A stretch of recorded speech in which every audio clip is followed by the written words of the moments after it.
I was going to rip his heart out. I'm the best ever. I'm the most brutal and vicious and most ruthless champion there's ever been. There's no one can stop me.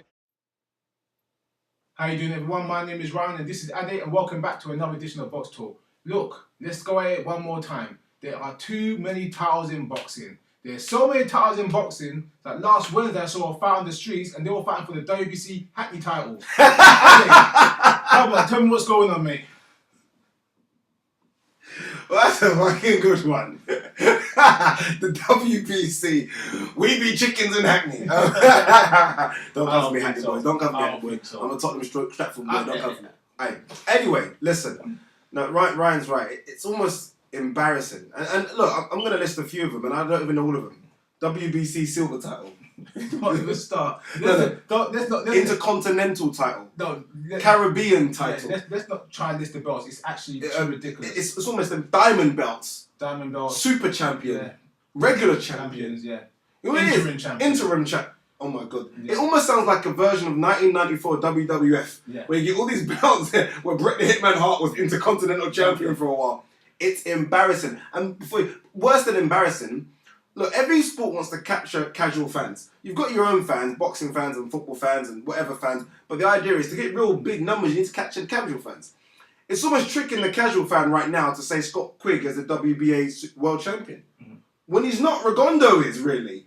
But they've given Scott Quigg, because Scott Quigg's the regular champion. People need to make a difference and be clear who really are the champions. So that's why when you look at, I don't want to insult anyone out there, but when you look at real boxing fan true, they always say you got the champion and you got the title holder.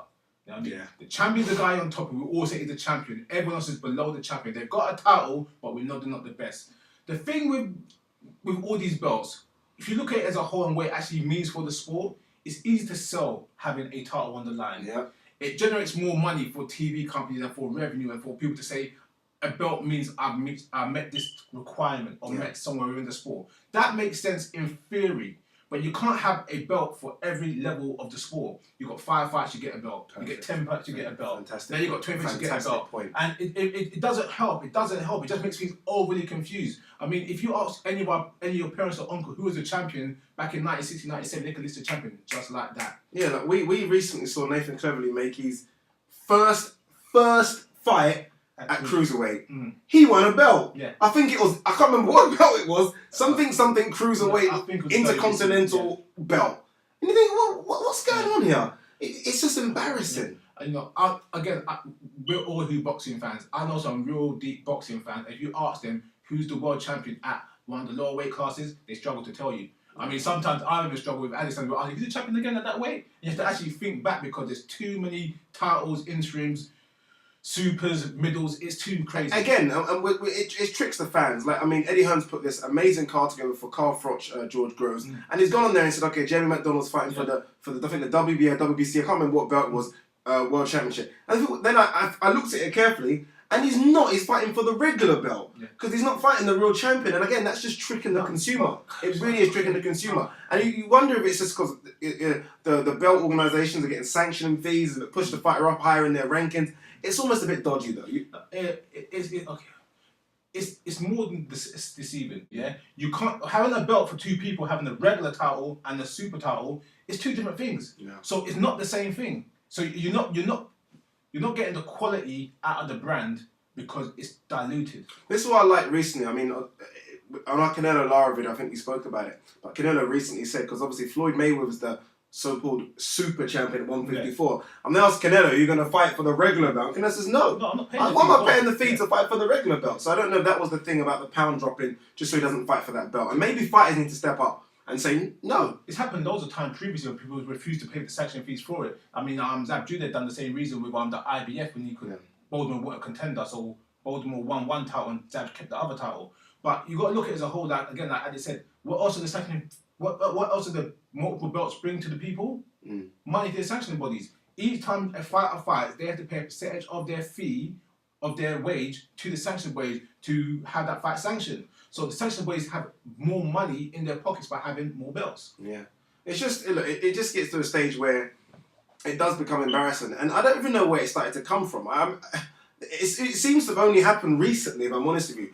I mean, we all know there's 4 recognised belts, and even those, I mean, IBF is kind of like most people, yeah, whatever. But it's a recognised belt. Even now, the ring belt is a recognised belt. I mean, that's a fucking magazine, but it's a recognised belt. But we accept it, and I accept that as a belt because it's been around for a long time. But these other silvers, diamonds, regulars, supers, gotta go. I prefer the ring belt more than any other belt right now. In a sense, where I disagree with the ratings a lot sometimes. The ratings have changed a lot recently. But at least there is no money paid over. Yes. It's not a thing no where they don't strip you for not doing this and not doing that. If you're inactive or if you've been caught with performance enhancing drugs, then you'll get stripped over a period of time. It's not a thing whereas you can be buyed or paid out to be stripped. And there's something about the ring belt as well where you always feel it's the only belt where you feel it goes to the legitimate champion in that division. It's the only belt where if someone's got the ring belt, they're the ones in that division. It does. Yeah. As you know, previously with the WBC, if you had a title and you talked about WBC in a bad way, they will try to strip you or suspend you or say you've got to pay X amount of fines to get them back. But again, if you had, up to a couple of years ago, if you had another belt with the WBC, they will send you a letter, ask you to relinquish the other belt because they're the only real championship. I mean, it's bully tactics. I always sometimes wonder if we're going to get to a stage where belts don't mean as much as they used to mean. I mean, I remember Ricky Hatton fought Pacquiao, and again, if I'm wrong, comment for the IBO belt. Yeah. Do you know what I mean? They're the two most recognised number 1 and 2 lightweights lightweights in that division. They fought for an IBO belt, not a WBA, WB. So you get to a stage where you think, how important are belts at the moment? I don't think belts count as much as it counts to the fighters. The fighters know if they get the world title, the legitimate world title, they're going to have money in their pocket. But I think the fight fans now, they kind of understand that the sport is diluted with too many belts and they just want the best fights possible. There have been so many times when fighters have been stripped of belts or stripped of titles and they kept on going forward and you still follow the fighter.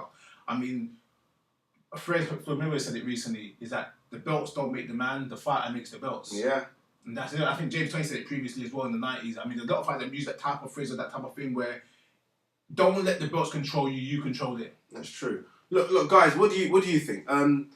It's a very quick subject, but are the belts confusing you as well? They're confusing me. I sometimes have to look and see who the real super champion is and who the regular champion is. Again, no disrespect to Carl Froch, I think he's fantastic, but he's been talking about he's double world champion. No. You're kind of not really, are you? Because your WBA belt really belongs to Andre Ward. Do you know what I mean? So, is it confusing you? It's confusing me. Leave your comments below. Tell us your crappiest belt out there and what it means to you. Email us at boxtalk@hotmail.co.uk and please follow us on Twitter at boxtalkuk. And also, guys, don't forget to subscribe and also check out ringnews24.com for your latest news on boxing. Guys, thanks for watching another edition of Box Talk.